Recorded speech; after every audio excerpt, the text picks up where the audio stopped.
3, 2, silakan.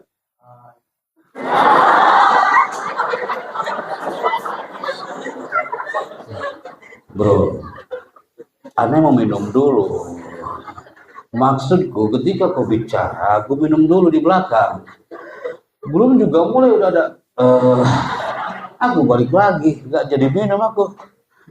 Kak, aku maafkan yang ini ya. Bicara apa yang kau dapatkan selama hampir 2 jam kita bicara di sini tentang public speaking. Oke kan? Jangan ada gravit, tangan kiri di bawah. Siapkah? Jangan selesai sampai saya selesai minum. Oke, brother? Oke. 3, 2, silakan. Yang saya dapatkan dari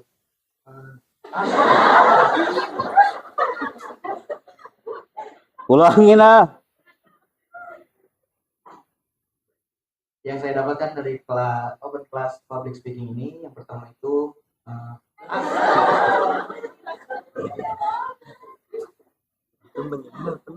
Penuh ya? Udah, stop aja.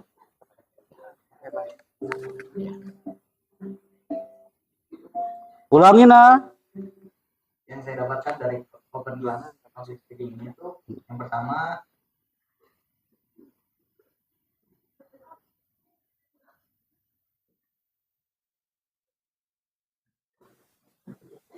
Mana suaramu kawan? Ternyata susah ya bicara ya.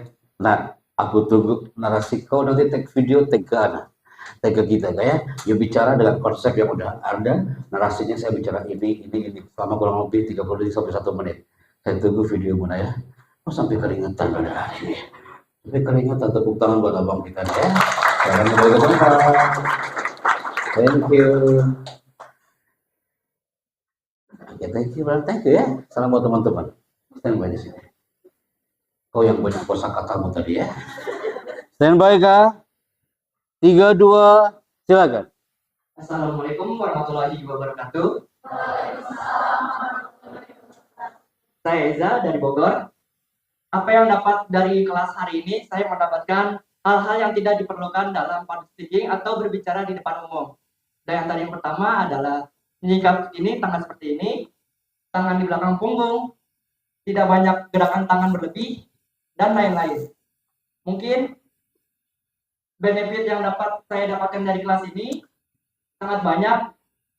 Mungkin beberapa yang dapat saya sampaikan dalam kosakata saya pada kali ini. Sekian dari saya. Terima kasih. Wassalamualaikum warahmatullahi wabarakatuh.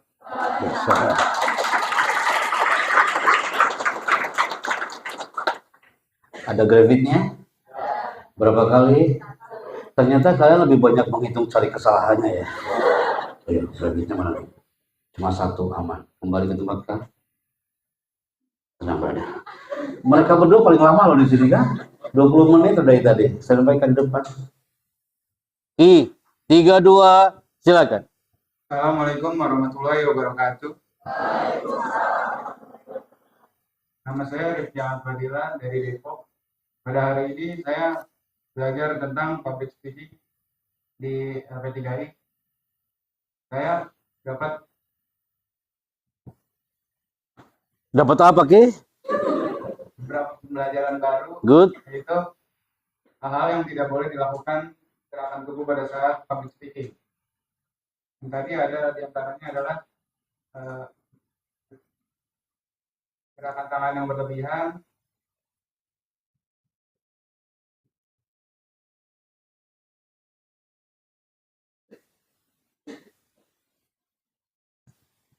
Kita menghanikan cipta semua ini.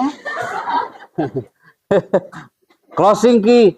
Terima kasih, saya Happy Chandra, sampai jumpa. Terima kasih. Kak, terima kasih.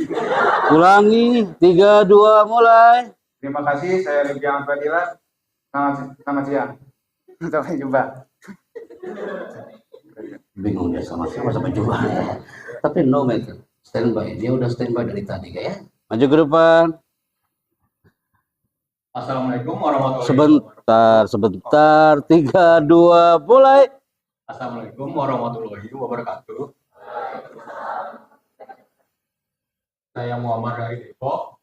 Di kelas ini saya mendapatkan banyak ilmu yang tentang public speaking yang tidak diketahui, seperti public speaking itu apa, dubbing itu termasuk bagian dari public speaking, juga termasuk bagian dari public speaking, dan ada hal-hal yang tidak boleh dilakukan dalam melakukan public speaking, seperti memasukkan tangan dalam kantong, melakukan gerakan tangan yang tidak perlu,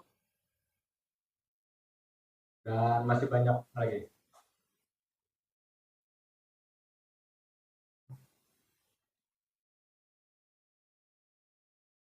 Udah selesai kah?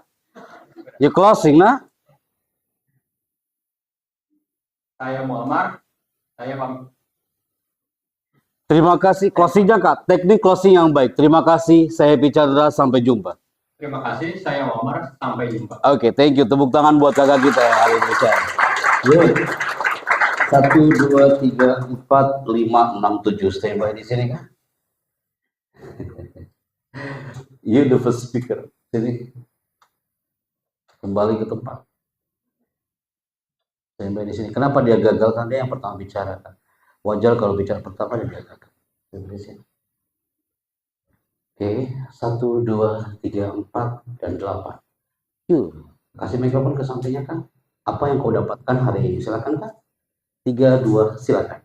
Selamat siang, saya Hanime Faturova, saya dari Depok. Excellent. And then, apa yang kau dapatkan hari ini selama hampir 2 jam?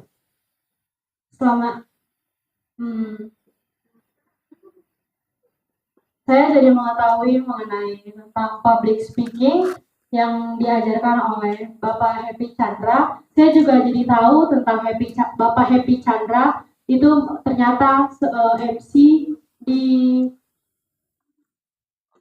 istana. Terima kasih, saya Hanime Faturova. Sekian. Oke, kita tunggu ya video mereka. Dan you semua my people, dalam durasi 30 detik sampai 1 menit, ditunggu sampai tanggal 13 Juli jam 12.00. Yang pasti narasinya udah kalian rancang baik-baik. Hari ini kan on the spot, you nggak tahu mau bicara apa kan? Tapi banyak, wajar kalau banyak yang gagal. Kalau nanti ada narasi yang you sudah siapkan dan you bicara. Udah, Ibu dosen. Tolong standby di sini, kasihkan ada sertifikat lulus dari kami di sini. Tepuk tangan buat yang sudah tampil hari ini, Biba. Luar biasa. Banyak mereka yang ingin kali duduk bersama kita, karena mereka ingin mendapatkan uang sertifikat kami hari ini, Biba. Dan kakak-kakak ini udah tampil bicara. Kami gak menilai bicara mereka A, B, C, D, no. Yang kami nilai adalah dia tampil ke depan dan bicara saja. Itu udah amazing speaker hari ini. Boleh diberikan sertifikatnya Bu dosen untuk kakak-kakak kita hari ini. Silakan. Standby kembali, boleh tepuk tangan buat yang sudah mulai bicara hari ini kan. Sudah berekspresi hari ini. Oke.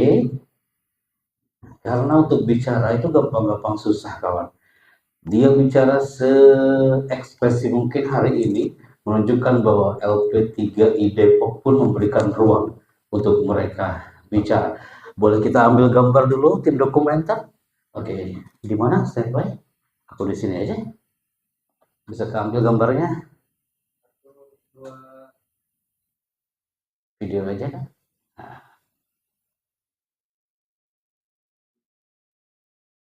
Oke, baik. Terima kasih. Silakan kembali ke tempat dan sukses buat kalian semuanya. Selamat bertugas kembali dan meraih prestasi yang gemilang di zona P3 Depok. Thank you, tepuk tangan buat kakak-kakak yang sudah bicara. Thank you Kak, good luck ya. Thank you. Oke. Oh yes. Oke, good luck. Thank you. Kita menuju ke segmen terakhir sebelum 30 menit penutup hari ini, people. Oke, kita fokus kembali.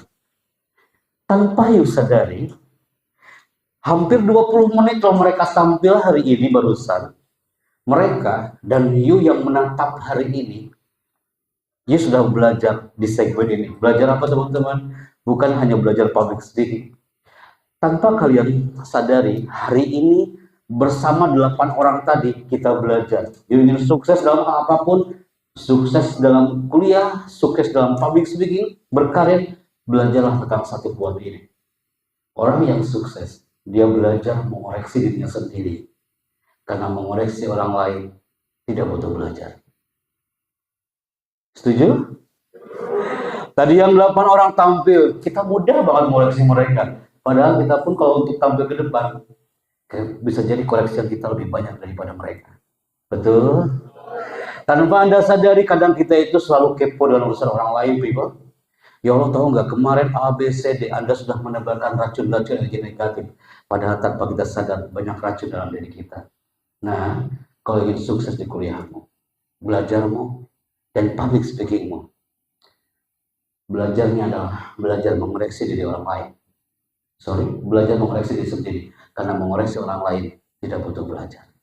Yang kedua, selama 20 menit 8 orang ini tampil, Anda belajar tentang inner public speaking. Apa itu?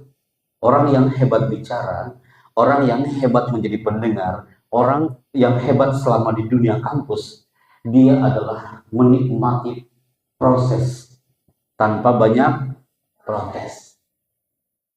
Hey, you mendengarkan 20 menit loh di sini loh, teman-teman mau tampil, atau 2 jam mendengarkan saya bicara, you menikmati banget, nggak banyak protes, cukup duduk, nyimak, mendengarkan. Orang yang hebat, yang wise, dia menikmati proses. Selama kau belajar di LP3I, dan jangan banyak protes. Semakin kau banyak protes, kau keluarkan energi negatif yang tak perlu. Hanya kau banyak protes, bukan menikmati proses. Setuju? And then, yang terakhir, yang mereka tampil di sini, 20 orang tadi, atau suatu saat kau akan tampil di depan banyak orang. Nah, pesan saya satu adalah, you harus menjadi insan yang pintar merasa, bukan merasa pintar. Public speaking saya bertahun-tahun, dari Sabang sampai Timika, Papua. Saya tampil di atas panggung, like this. Saya semakin terasah untuk pintar merasakan apa yang dirasakan oleh audiens, bukan merasa pintar. You bertanya, Pak Epi pernah gagal gak tampil seperti ini? Berkali-kali kawan gagal. Terakhir kapan Pak Epi? Di Timika, Papua. Saat kami fly menuju Timika, Papua, bersama beberapa kampus di Indonesia dan tim dari protokol kenegaraan di istana. Tim bilang, Pak Epi, peserta sudah ready untuk diberikan materi motivasi dan public speaking. Masuklah kita ke sebuah pedalaman, ruangnya sudah ready. Pas masuk ke sana kan 250 orang wajah Papua lagi menikmati. Kami hadir di situ. Masuklah ke aula, wajah mereka sama semua kawan. Papua kawan. Tapi tetap mereka kosong. Saya bicara 15 menit, saya bikin mereka ketawa, gak ada yang tertawa. Saya mulai mundur. Saya minta mereka tepuk tangan, kayak kau tadi mengangkat tangan, tak ada yang dapat mengangkat tangan. Mereka hanya fokus melihat saya ke depan, tapi kosong. Saya udah mulai mundur, ya Allah, saya salah apa ini? Saya bikin cerita sedih, sesedih mungkin. Tak ada yang sedih, mereka cukup, saya saya jalan ke kanan, saudara mata mereka ikutin ke kanan. Saya ke kiri, saudara mata mereka ikutin ke kiri. Saya mulai mundur, saya mulai ketakutan di situ kawan. Saya salah apa? Saya tanya ke bagian panitia, bro, saya salah apa ini? Baru kali ini saya bikin segmen, tak ada orang tertawa, gak ada feedback sama sekali. Abang itu bilang, apa Pak Chandra, mohon maaf. Mereka ini gak paham bahasa Indonesia. Berarti selama 30 menit saya gagal di situ karena mereka gak paham bahasa Indonesia. Akhirnya apa? Dibikinlah translator, penerjemahnya, interpreternya. Penerjemahnya menerjemahkan setelah saya bicara. Jadi 5 menit saya bikin mereka tertawa, diterjemahkan setelah 5 menit, setelah 10 menit baru mereka tertawa. Jadi tertawa mereka delay, brother. Anda bisa bayangkan gak? Kami gak selamanya sukses tampil bicara. Kesimpulannya adalah, oh berarti sebelum saya tampil, saya harus paham dulu karakter audiensnya. Hari ini saya bicara depan Anda, Bible. Nanti malam, 500 narapidana udah menunggu kita di LP Cipinang.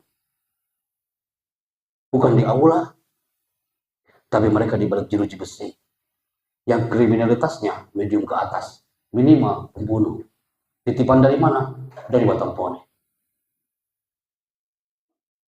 Di Borgol, sebulan sekali ngasih kajian motivasi di sana. Apakah di sana ceramah? No. Kostum kami seperti ini harus berubah, kawan. Jadi harus pintar merasa, bukan merasa pintar. Jadi you tampil di sini, teman-teman 12 orang, maaf 8 orang tadi tampil, dan pasti disadari you merasakan apa yang mereka rasakan, dan teman-teman 8 orang ini merasakan apa yang you rasakan hari ini. 2 jam duduk mendengarkan orang bicara, itu adalah diuji olah rasa kita. You tanya Pak Happy, vokal itu harus dilatih ya? Yes, that easy. Pak Happy, bahasa tubuh harus dilatih ya? Yes, easy. Udah kawan. Tapi yang paling penting bukan olah vokal, bukan olah bahasa tubuh, tapi olah rasa. You lagi bete, disuruh presentasi depan orang. Bagaimana hari itu Anda mengolah rasa? Jangan sampai audiens melihat kau lagi bete dan mereka mengatakan, Mbak, lagi bete ya? Pasti kau gagal di situ. Anda lagi bicara dan di saat itu Anda bawa kegalauan Anda di atas panggung. Orang merasakan kegalauan Anda, berarti kita gagal mengolah rasa. Rasa itu sangat penting. Tepuk tangan untuk LP3 Depok.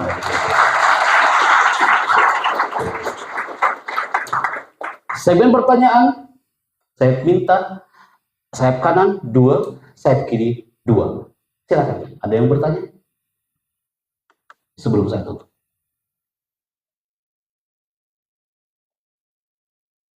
Bisa dilihat?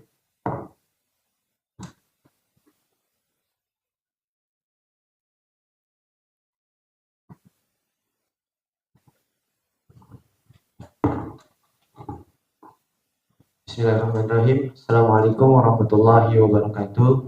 Waalaikumsalam warahmatullahi wabarakatuh. Perkenalkan, nama saya Putra Ramadhani dari Depok. Oke.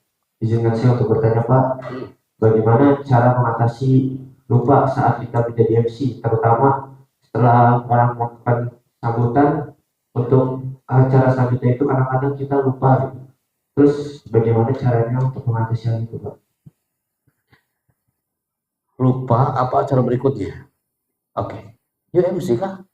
Iya, Pak. Kak, menjadi MC yang profesional dan MC yang berkarakter itu adalah MC yang dia harus tahu menguasai acara. Master of Ceremony adalah the king of event. Yang harus dia siapkan bukan hanya materi untuk dia menyampaikan, tapi dia harus tahu sudut acaranya kan. Pertama adalah pembukaan. Yang kedua adalah kori. Yang baca Quran siapa? Hunting ke hari itu. Harus ketemu orangnya. Habis kori apa? Oh, sambutan. Sambutannya siapa? Presiden. Fixkan. Presiden datang apa tidak? Itu MC harus tahu. Jangan sampai Anda bilang sambutan Presiden Republik Indonesia. Padahal nggak ada presidennya. Apakah Anda bilang, mohon maaf karena Presiden tidak datang, maka yang akan sambutan adalah Bapak RT Cipaku. Anda gagal di situ. Jadi harus confirm, maka MC itu harus datang 2 jam sebelum acara dimulai, brother. Jadi kami kalau MC kah, MC wedding, MC apapun, kami harus datang 2 jam sebelum acara dimulai untuk confirm, difixkan rundown-nya. Dan tiba-tiba, kalaupun you MC, dan dia mengatakan selanjutnya adalah pembacaan ayat suci Al-Quran. Padahal nggak ada pembacaan ayat Quran. Ada yang bilang, mas, maaf mas, nggak jadi mas, kori ini mas, lagi sakit. Bagaimana Anda bilang? Nggak mungkin Anda bilang, mohon maaf karena yang baca Quran lagi sakit. Tidak perlu. Anda tetap, maaf, kita lanjutkan ke acara berikutnya. Ada formula bagaimana split banting setir ketika salah bicara. Ada satu narasi kan, saya sebutkan di sini ya, TV-nya adalah Metro TV. Dia bilang, selamat pagi, kita jumpa lagi di Metro Mini. Maaf, maksud kami adalah Metro TV. Maksud dia Metro TV, tapi dia split tongue, terpleset lidahnya, jadi bilang apa? Metro Mini. Tapi dia cukup elegan depan kamera. Karena apa? Karena dia tetap menggunakan smile face, smile voice-nya. Good people, saatnya tunjukkan improve MC-mu, style MC-mu. Tepuk tangan untuk yang pertama. Silakan.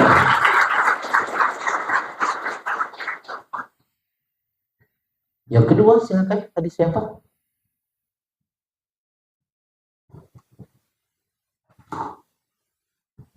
Assalamualaikum warahmatullahi wabarakatuh. Waalaikumsalam.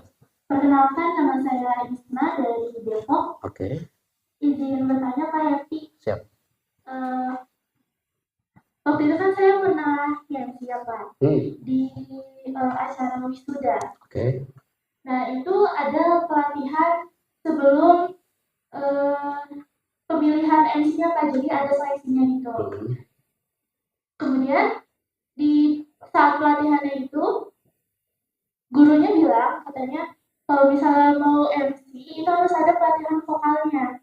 Oke. Pelatihan vokal tadi Bapak bilang ada 3 macam suara ya Pak. Nah itu apakah di 3 macam suara itu ada pelatihan pernapasannya juga Pak? Karena pada saat saya mencoba itu cukup sesak saat mencoba suara beratnya, susah untuk melanjutkan berbicara di selanjutnya. Itu apakah benar Pak? Ada pelatihan pernapasannya juga. Oke. Nice. Boleh dong tepuk tangan buat proyek kedua. Isna stand up. Masih berdiri Isna. Kak, MC olah vokal itu penting menurut saya tadi ya, Pak. Olah bahasa tubuh juga penting. Salah satunya latihan pernafasan, teknik diafragma. Latihan pernafasan apa? Sebelum MC dia pernafasan dulu tuh. Sampai ada kawan kami, teman kami di Transmedia, sebelum dia perform di panggung, karena dia sering latihan pernapasan di belakang panggung sebelum on air, akhirnya dia nggak bisa melanjutkan dia sebagai host di situ. Karena apa? Latihan pernapasan terus, Kak. Lama-lama nafasnya hilang juga di atas panggung dia, kawan. Itu adalah bagian dari ikhtiar seorang MC talent, kan. Sebenarnya nggak harus juga latihan pernapasan. Apakah saya pernah latihan pernapasan? Saya belum pernah latihan pernapasan. Tapi ketika saya melatih anak-anak UI jurusan komunikasi latihan pernapasan, saya nggak terlalu banyak di circle itu. Vokal itu penting. Tapi nggak harus dijadikan vokal itu menjadi sesuatu yang, wah, kayaknya kalau vokal saya cempreng, berarti saya nggak bisa jadi MC dong. Isna datang ke Sentul hari Rabu pagi, di situ kumpullah orang-orang yang vokalnya cempreng semua. 250 orang, nama grup WA-nya Public Speaking for Cempreng Community. Itu cempreng semuanya, tapi lama-lama diasah dan jadi sesuatu. Nah, latihan vokal boleh, tapi nggak terlalu over. Yang harus diasah apa? Terus ketika you MC, asah dunia panggung MC-mu, sampai you dapat feel-nya, sampai you nyaman bicara, apapun vokalmu, apapun latihan nafasmu, itu nomor sekian. Yang penting performmu nyaman, vokalmu nyaman, jangan sampai latihan nafas terus lama-lama vokalmu hilang, nah akhirnya tidak nyaman di atas panggung. Good luck, nah ya. Yang 2 MC tadi, tepuk tangan buat penanya hari ini. Ada lagi? Saya panan? Oke, silakan kasihkan mikrofonnya. Saya masih ada waktu, Bu Dosa? Masih ada waktu kah? Oke, silakan. Stand by. Bismillahirrahmanirrahim. Assalamualaikum warahmatullahi wabarakatuh. Waalaikumsalam warahmatullahi wabarakatuh. Perkenalkan, nama saya Muhammad Raffi Awaludin. Saya dari Citarap. Saya izin bertanya Pak, gimana rasa menghilangkan rasa gugup ketika berbicara di depan umum, terutama untuk orang yang awam ya, yang baru pertama kali. Terus kan di setiap acara saya juga beda-beda suasana. Kadang pede, kadang enggak gugup gitu. Oke. Dari sekolah mana kan? SMK Al-Murbaniyah. Pernah nggak kau tampil depan banyak orang dan merasakan yang ditanyakan tadi? Pernah sekali atau 2 kali gitu. Kalau hari ini tiba-tiba saya minta, nah yuk sini bicara, mau nggak? Siap sih. Sini, unjuk depan. Tepuk tangan buat kita hari ini. Lihatin. Wow, standby ya. Lihat ke depan. Kita nge-vlog hari ini boleh? Boleh. Oke, lihat ke depan. Assalamualaikum warahmatullahi wabarakatuh. Hari ini saya bersama salah satu peserta segmen public speaking, dan kawan kita ini adalah menanyakan satu hal tentang segmen bicara. Inilah pertanyaannya. Assalamualaikum warahmatullahi wabarakatuh. Perkenalkan, nama saya Muhammad Raffi Awaludin. Saya dari SMK Al-Murbaniyah. Pertanyaan saya yaitu, bagaimana menghadapi rasa gugup ketika berbicara di depan umum, terutama untuk orang awam? Oke, akan saya jawab. Banyak pertanyaan di zona public speaking. Gugup adalah wajar, Kak. Gugup adalah manusiawi. Kalau nggak gugup, ditanya kemanusiaannya. Kalau dia gugup, wajar, Kak. Karena manusia, betul? Manusia diciptakan lemah. Kalau gugup itu wajar. Bagaimana handling gugup? Salah satunya adalah dia harus prepare 1 jam sebelum bicara. Dia harus tahu karakter audiensnya. Dia harus tahu segmen acaranya. Banyak orang gagal bicara karena nggak tahu karakter audiensnya. Hari ini tiba-tiba yuk bicara depan anak-anak LP3I, aman. Tapi ketika habis asar, dia bicara depan anak TK. Dia bisa bayangin nggak? 200 orang anak TK di depannya. Bagaimana kau bicara?